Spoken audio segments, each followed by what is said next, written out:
Italy نے اسرائیل کے ساتھ دفاعی تعاون کا معاہدہ معطل کر دیا، جس کے ساتھ ہی دونوں ممالک کے درمیان فوجی ساز و سامان اور ٹیکنالوجی کا تبادلہ ختم ہو گیا۔ اطالوی خبر رساں ایجنسی کے مطابق اٹلی کی وزیراعظم جارجیا میلونی کا کہنا ہے اسرائیل کے ساتھ دفاعی معاہدے کی از خود تجدید معطل کر رہے ہیں۔ معاہدے میں فوجی ساز و سامان اور ٹیکنالوجی کی تحقیق کا تبادلہ شامل ہے، جس کی معطلی سے متعلق اٹلی کی وزیراعظم جارجیا میلونی نے کہا کہ موجودہ صورتحال کے پیش نظر حکومت نے اسرائیل کے ساتھ دفاعی معاہدے کی خودکار تجدید کو معطل کرنے کا فیصلہ کیا ہے۔ امریکی سینیٹر برنی سینڈرز کا اسرائیل کو $500 ملین کے اسلحے کی فراہمی روکنے کے لیے ووٹنگ کرانے کا اعلان۔ سوشل میڈیا پر جاری بیان میں برنی سینڈرز نے کہا کہ اب بہت ہو چکا، اسرائیل کی مزید حمایت قابل قبول نہیں۔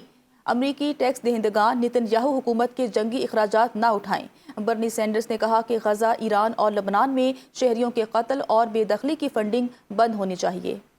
کویت میں امریکہ کے تباہ ہونے والے لڑاکا طیاروں کی ویڈیو پوسٹ کرنے والے صحافی کو حراست میں لے لیا گیا ہے۔ امریکی نشریاتی ادارے کے مطابق کویتی صحافی احمد شہاب کو حراست میں لے لیا گیا۔ انہوں نے 6 ہفتے پہلے کویت سٹی میں امریکی فورس کے تباہ ہوئے لڑاکا طیاروں کی ویڈیو پوسٹ کی تھی۔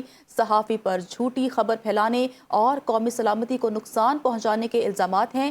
یہ الزامات مبہم اور وسیع نوعیت کے ہیں، جنہیں آزادانہ کام کرنے والے صحافیوں کو خاموش کرنے کے لیے استعمال کیا جاتا ہے۔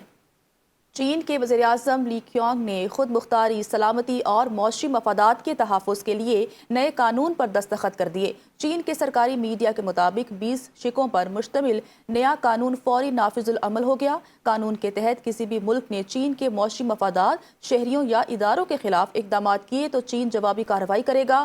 چین کے خلاف اقدامات میں شریک غیر ملکی افراد اور اداروں کے ناموں پر مشتمل ایک فہرست بھی تیار کی جائے گی۔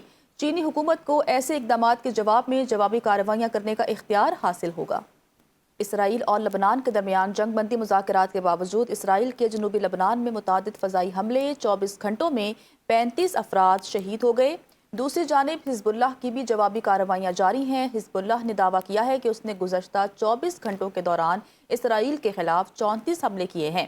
حزب اللہ کے مطابق ان کارروائیوں میں اسرائیلی بستیوں، فوجی تنصیبات اور سرحدی علاقوں میں موجود فوجی دستوں کو نشانہ بنایا گیا ہے۔ حزب اللہ کا کہنا ہے کہ اس نے گولان کی پہاڑیوں میں اسرائیلی فوجی مقامات پر ڈرون حملے بھی کیے۔ بیان کے مطابق زوارہ میں توپ خانے کی پوزیشن اور اودم میں آرٹلری بٹالین کے ہیڈ کوارٹر کو ڈرون اسکواڈرن کے ذریعے نشانہ بنایا گیا۔ لبنان اور اسرائیل کا باہمی رضامندی سے طے شدہ وقت اور مقام پر براہ راست مذاکرات شروع کرنے پر اتفاق۔ امریکی محکمہ خارجہ نے امریکہ، اسرائیل اور لبنان کے سہ فریقی اجلاس کے بیان میں کہا کہ اسرائیل نے لبنان کے ساتھ مل کر غیر ریاستی دہشت گرد گروہوں کو غیر مسلح کرنے کے عزم کا اظہار کیا ہے۔ امید ہے مذاکرات ایک امن معاہدے تک پہنچیں گے۔ امریکی محکمہ خارجہ کی جانب سے کہا گیا کہ لبنان نے جنگ بندی اور انسانی بحران سے نمٹنے کے لیے اقدامات کا مطالبہ کیا ہے۔ اجلاس میں اسرائیل کے سفیر اور لبنان کی سفیر سمیت اعلیٰ سفارتی شخصیات شریک ہوئیں۔ امریکہ میں لبنان کی سفیر کا کہنا ہے کہ امریکہ اور اسرائیل کے ساتھ ہونے والی ابتدائی بات چیت نتیجہ خیز رہی۔ انہوں نے نومبر 2024 میں طے پانے والے جنگ بندی معاہدے پر مکمل عمل درآمد کی فوری ضرورت پر زور دیا۔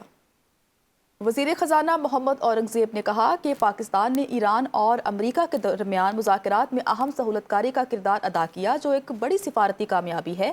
واشنگٹن میں میڈیا سے گفتگو میں مزید کہا کہ ہماری قیادت نے سفارتی اور سیاسی سطح پر نمایاں کامیابیاں حاصل کی ہیں، جنہیں غیر معمولی پذیرائی اور ستائش بھی ملی ہے۔ وزیر خزانہ نے اس امید کا بھی اظہار کیا ہے کہ IMF کی جانب سے پاکستان کے لیے قرض کی اگلی قسط کی منظوری جلد متوقع ہے۔ The kind of appreciation that we are receiving is unprecedented.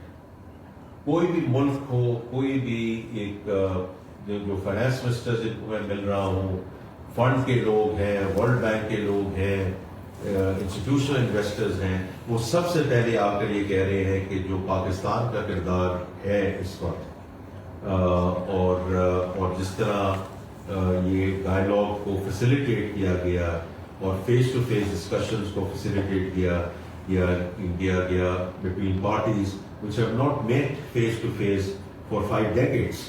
تو اس قسم کی جو اپریسیشن ہے and on the back of that اس قسم کی جو سپورٹ ہمیں اس وقت سعودی حکومت نے جو اویلیبل کی ہے, this really gives us the tailwinds.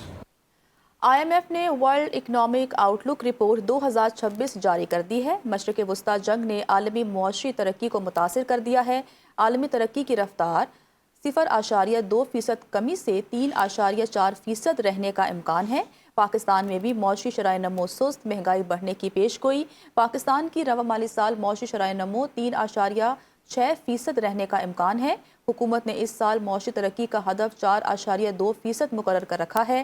Pakistan میں رواں مالی سال مہنگائی 7.2% ہونے کا امکان ہے۔ اگلے مالی سال مہنگائی مزید بڑھ کر 8.4% تک جانے کا خدشہ ہے۔ گزشتہ مالی سال مہنگائی کی شرح 4.5% ریکارڈ کی گئی۔